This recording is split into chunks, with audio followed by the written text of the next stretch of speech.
Assalamualaikum warahmatullahi wabarakatuh. Kembali lagi dengan aku Yunita Anggraini di channel YouTube Hai Nita. Sebelumnya aku mau ucapkan terima kasih buat kalian yang udah subscribe channel aku. Buat kalian yang belum subscribe, silahkan subscribe dulu ya guys. Kali aja konten-konten aku bermanfaat buat kalian. Oke, di video kali ini aku mau kasih saran atau tips ya buat kalian yang mungkin baru aja merantau ke Jakarta dan mencari kos-kosan.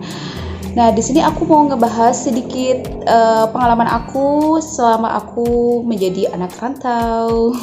Nah, kalau kalian mau ngekos, hal yang kalian harus perhatikan adalah satu, sesuaikan dengan budget. Jadi, kalian punya budget berapa dulu nih untuk harga sebuah kos-kosan per bulannya. Nah, tentunya kalian harus sesuaikan dengan harga pasar yang ada di daerah tersebut.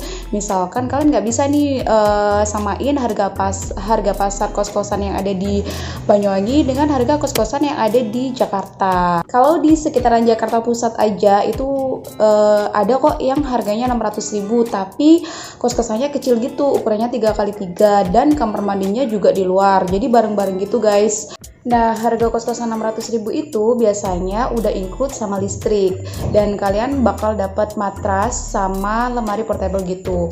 Kalau kos-kosan aku yang di Salemba itu kan aku kos 2 kali ya, di daerah Salemba sama di Murtado. Kalau yang di daerah Salemba itu harga kosan aku 700.000. 700.000 itu aku dapat kasur kecil sama lemari portable. Jadi lemari yang kecil gitu guys, dan kamar mandinya juga di luar. Nah, kos-kosan aku yang kedua itu di daerah Murtado. Daerah Murtado itu harganya 800.000. Aku dapet kasur agak gede kayak spring bed gitu, dapet lemari gede juga, dapet meja kursi, terus dapat air gratis juga. Tapi kamar mandinya di luar. Nah, kalau kalian pengen dapet yang kamar mandi dalam itu harganya sih biasanya 1 juta ke atas ya. Itu di daerah Jakarta Pusat. Kalau di daerah Jakarta Selatan itu beda lagi guys. Kalau di Jakarta Selatan itu nggak tahu ya kenapa di sana itu mahal-mahal. Startnya itu dari 2 juta ke atas. Mungkin karena di Jakarta Pusat itu kan banyak kantor-kantor pemerintahan, sedangkan kalau di Jakarta Selatan itu kan kebanyakan kantor-kantor swasta. Jadi dari sisi gaji aja udah beda. Terus pastikan lagi kos-kosan itu bisa dibayarkan per bulan, karena biasanya kan ada tuh kos-kosan yang minta dibayar di awal gitu, 6 bulan, 1 tahun. Soalnya kan kalian tuh baru ngekos, bisa aja kalian bosen gitu kan. Jadi kalian bisa pindah-pindah gitu. Kalau misalkan kalian bayar di awal 6 bulan gitu kan, kalian harus nunggu dulu selama 6 bulan. Yang kedua, perhatikan lingkungannya. Jadi kalian harus pastikan nih lingkungannya itu baik apa enggak. Terus tetangga-tetangganya itu pergaulannya baik apa enggak. Kemudian keamanannya juga. Jadi itu misalkan kalian bawa motor nih, parkirannya itu safety nggak sama motor kalian gitu kan. Terus dari sisi kebersihan juga, misalkan kalian males banget bersih-bersih gitu, kalian cari aja kos-kosan yang di situ ada tukang bersih-bersihnya.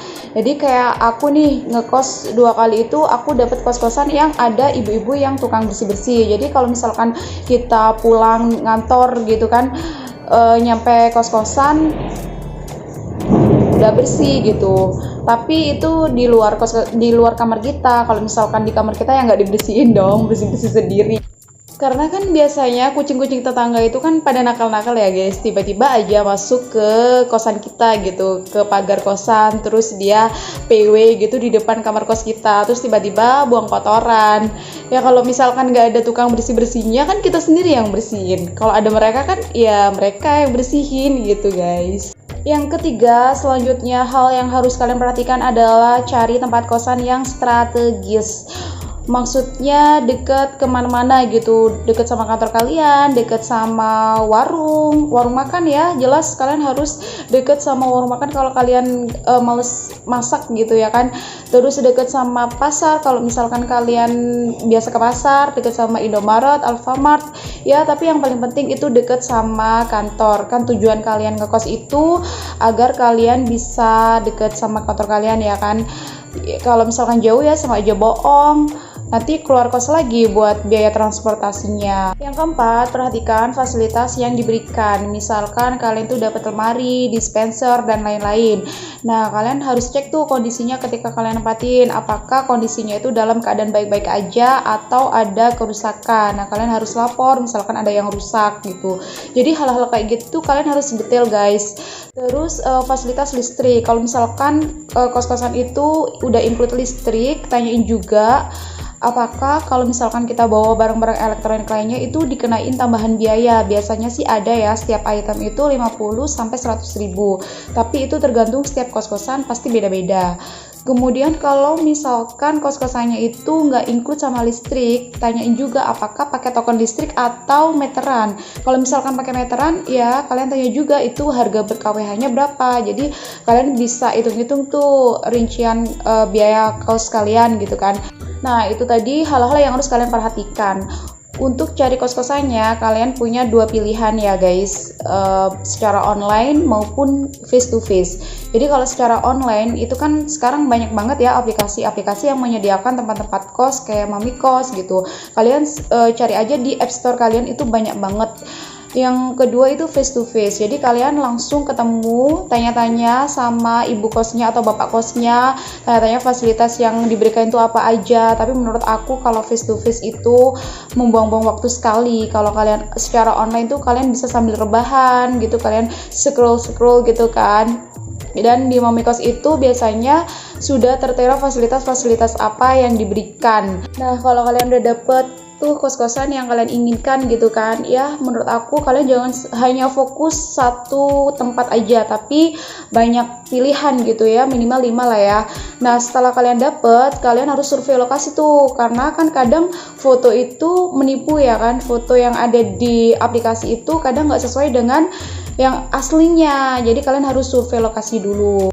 Dan gampangnya lagi, kalau pakai aplikasi itu, di situ kan ada kontak personnya ya guys. Kalian bisa langsung chatan sama yang punya kos-kosan, kalian bisa langsung tanya-tanya gitu kan sebelum kalian survei lokasi. Nah, itu tadi tips dan saran dari aku dalam mencari kos-kosan. Sekian video dari aku, semoga bermanfaat ya guys. Terima kasih.